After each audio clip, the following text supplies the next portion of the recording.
gearboxes. They weigh 623 feet long and they're tons.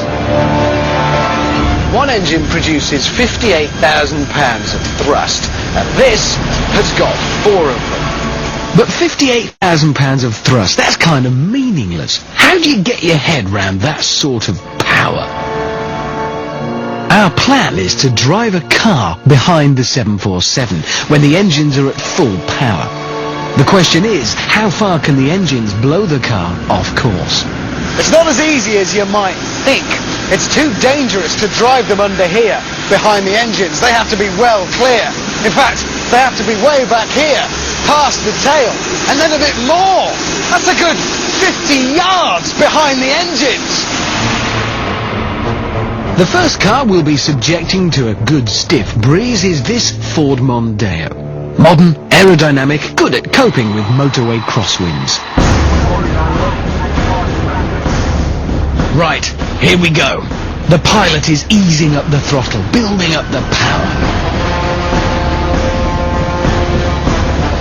Now it's crucial that we release the car at exactly the right time, because if these engines run at full thrust for more than 20 seconds, they'll start to rip up the runway. And then we'll be in trouble. Okay, Mark, go on, man. We're take off there. Okay, the engines are at full power, and here comes the Mondeo.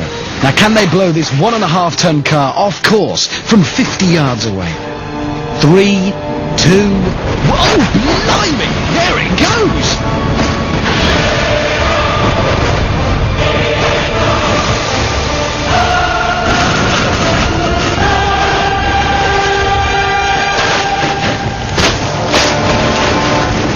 The Mondeo must have been blasted a good 50 feet, but we haven't finished yet. Well, that was a modern, streamlined aerodynamic car. So let's have another go now and see what happens when we let loose the top gear crosswind on something a little more, well, slab-sided.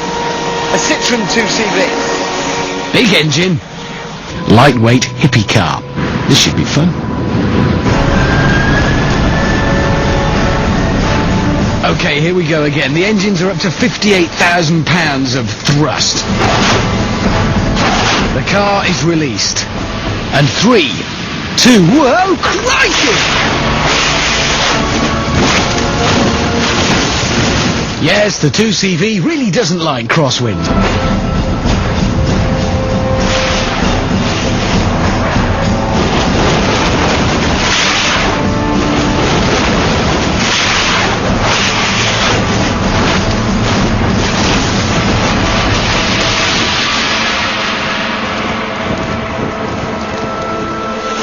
Well, there you go, you see. Next time you're out, you think you might encounter crosswinds or have to drive behind a 747 at takeoff thrust, you're better off with a Mondeo than a 2CV. It's a service we provide, this stuff, you know.